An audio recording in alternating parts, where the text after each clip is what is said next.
వేములవాడలో గంజాయి విక్రయిస్తున్న 5గురిని అరెస్ట్ చేశారు పోలీసులు. ఉత్తరప్రదేశ్కి చెందిన శ్యామ్ దివాకర్తో పాటు 4గురిని పట్టుకోగా మరో 10 మంది పరారీలో ఉన్నట్లు డీఎస్పీ నాగేంద్రాచారి తెలిపారు. పట్టణంలోని వివిధ కూడలలో వీరంతా ఐస్ క్రీం బండిలో గంజాయి పెట్టి విక్రయిస్తున్నట్లు తెలిపారు డీఎస్పీ. నిందితుల వద్ద నుంచి 1900 గ్రాముల గంజాయి స్వాధీనం చేసుకున్నట్లు డీఎస్పీ నాగేంద్రాచారి తెలిపారు.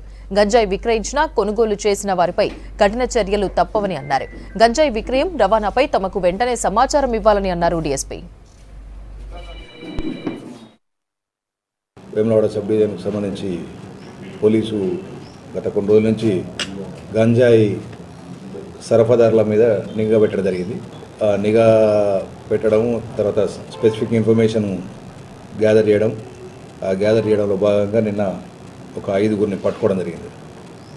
ఈ 5గురి దగ్గర నుంచి 1 కిలో 950 గ్రాముల గాంజాను ఈ 5గురి దగ్గర నుంచి రికవర్ చేయడమే, ఒక వెహికల్ రికవర్ చేయడం జరిగింది.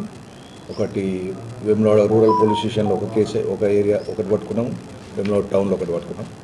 సో వీళ్ళందరినీ కూడా పంచనామా అనంతరం ఇలా రిమాండ్ చేయడం జరుగుతుంది.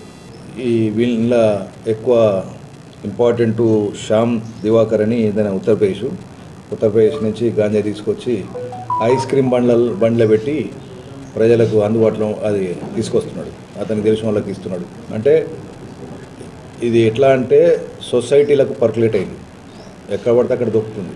కాబట్టి అట్లాంటి వాళ్ళను సొసైటీ గమనించాలి, ఎవరేం చేస్తున్నారు అనేది. ఇందులో పరికి పండ్ల అన్వేషణతోడు ఇతరులను కూడా గంజాయిని సప్లై చేస్తున్నాడు. గతంలో చాలామంది మీద కేసులు పెట్టడం జరిగింది.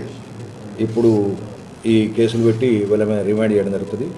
వీళ్ళను ఇంటరాగేట్ చేయడం ద్వారా మాకు దాదాపు ఒక 20 నుంచి 30 పేర్లు వచ్చినాయి. వీళ్ళు తాగేటోళ్ళు, అమ్మేటోళ్ళు, వాళ్ళందరి పేర్లు వచ్చినాయి.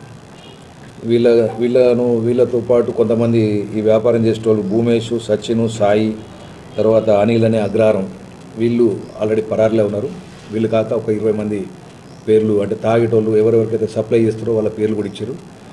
సో ఇప్పుడు వాళ్ళను అందరినీ ఐడెంటిఫై చేసి వాళ్ళను కూడా దొరకబడతాం.